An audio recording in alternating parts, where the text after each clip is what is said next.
Kag sa good vibes, sila'y non-beauty nga magatiglawa sa Negros Occidental sa Miss Philippines Earth ang yari karon sa probinsya para matagaan prioridad ang iyang nga advocacy angot sa organic farming kag environmental protection. On leave karon ang 26 anyos nga flight attendant nga si Ria Angelica de Ocampo agod mapreparar sa natalana nga Miss Philippines Earth. Gani balik man sa probinsya ang sila'y non-beauty queen nga among magatiglawa sa Negros Occidental sa virtual pageant sa Hulyo.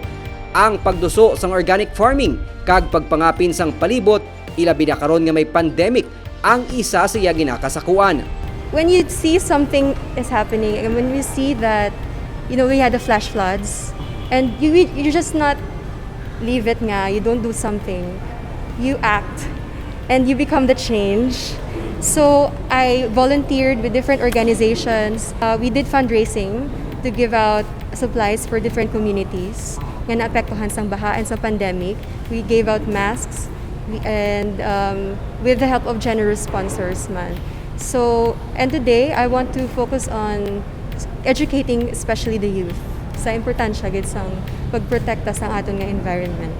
Si De Ocampo ang nangin anay linay sang silay sang 2012. Nangin runner-up man siya sang linay sang Negros sang 2013 kag Mascara Queen sang 2014. Pero ang pagtiglawa sa probinsya para sa Miss Philippines Earth among iya gid nga nangin handom. Gani nagihinyo man siya sang suporta sa mga Negrense. I hope that you all stay safe and healthy. Mangayo ko tanis ang inyong suporta and gapasalamat gid ko sa support niyo for Miss Philippines Earth. And please support by liking the Miss Philippines Earth page and supporting Miss Silay Negros Occidental. I will be representing our province and my beloved hometown. So thank you very much in advance and I'm looking forward to promote Negros Occidental, not only to the country but to the world. Si De Ocampo ang nagpadulong man kaina sa Kapitolyo para sa courtesy visit kay Governor Eugenio Jose Lacson.